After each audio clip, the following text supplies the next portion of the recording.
তার পক্ষে আল্লাহ নবী হক কথা বলার জন্য নবী পাককে জানে বাড়ি দিতে চেয়েছিল। আমার নবী পাক হিজরত করে মদিনা ইয়াসরিবে আল্লাহর হুকুমে চলে গেল। মদিনার জমিনে যাওয়ার পরে আমার নবী পাক ওখান থেকে দ্বীনের মেসেজ দিতে লেগেছে। ওই দ্বীনের মেসেজ চতুর্দিক দিয়ে মানুষ এসে মানতে লেগেছে।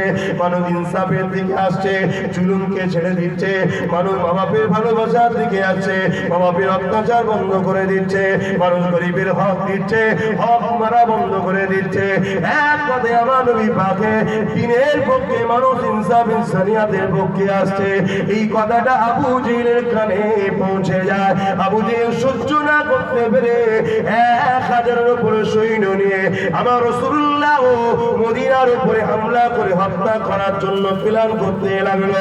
এই যুবকেরা শুনে গেলাম আল্লাহ নবী খবর যখন পেয়ে গেলে সঙ্গে সঙ্গে সাহাবা হুজুরদিগকে নিয়ে নবী আবার বললেন, বাবারা আবু জেহেল বড় অত্যাচার করে, জুলুম করে। ও বাচ্চা বুঝবে না, নারী বুঝবে না, বয়স্ক বুঝবে না, সবার উপরে জুলুম করবে। এক কথাই চলো বাবা মদিনার বাইরে বেরিয়ে যা।